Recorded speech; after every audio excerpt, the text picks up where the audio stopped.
আপনাকে যদি বলা হয় যে আজকে রাত 10টায় তোমার দুনিয়ার সফর শেষ, নতুন স্টেশনে যেতে হবে, আলামুল বারজাকে, তোমার শেষ, তোমার মৃত্যু হয়ে যাবে। আজকে যে মাগরিব আর এই যে এশা আর যে তারাবির সালাত, এটাই তোমার লাস্ট নামাজ, যাও এটাই তোমার লাস্ট চান্স। এটা যদি আজকে আমরা জানি, এই হলরুমে যারা আছে, যদি এটা জেনে যায় যে আজকের তারাবিটাই শেষ তারাবি, শেষ সুযোগ, বলেন তো আমাদের অবস্থা কি হবে? প্রতিদিন ধরেন যে মাগরিবের নামাজের পরে একটু নিউজ দেখেন, একটু ফেসবুকে ঢুকেন, আজকেও তো ঢুকবেন তাই না? ঢুকবেন কি করবেন আজকে?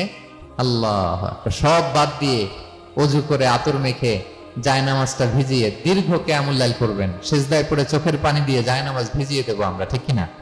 কারণ আমি নিশ্চিত হতে পেরেছি এটাই আমার শেষ নামাজ। তো এটা তো প্রত্যেক সালাতের ক্ষেত্রেই আমাদের প্রযোজ্য। আসলে আমরা যে নামাজ পড়ি, যে কোনো নামাজই তো আমার শেষ চান্স হতে পারে, কি বলেন? হতে পারে কি পারে না বলেন তো? পারে। এই টেকনিকটা রাসূল সাল্লাল্লাহু আলাইহি ওয়াসাল্লাম শিখিয়েছেন, বলেছেন সাল্লু সালাতান মুআদ্দে, মনে করো এটাই হতে পারে তোমার জীবনের শেষ নামাজ। আমাদের ইউনিভার্সিটিতে ইমাম বেসার, যিনি চিফ ইমাম, উনি নামাজের আগে একটা চমৎকার অ্যানাউন্সমেন্ট দেয়। উনি বলে যে লেটস পারফর্ম দিস সালাহ as if this is our last and final prayer. চলুন এমন ভাবে নামাজটা পড়ি, ভাবি যে হতে পারে এটাই আমার জীবনের শেষ নামাজ।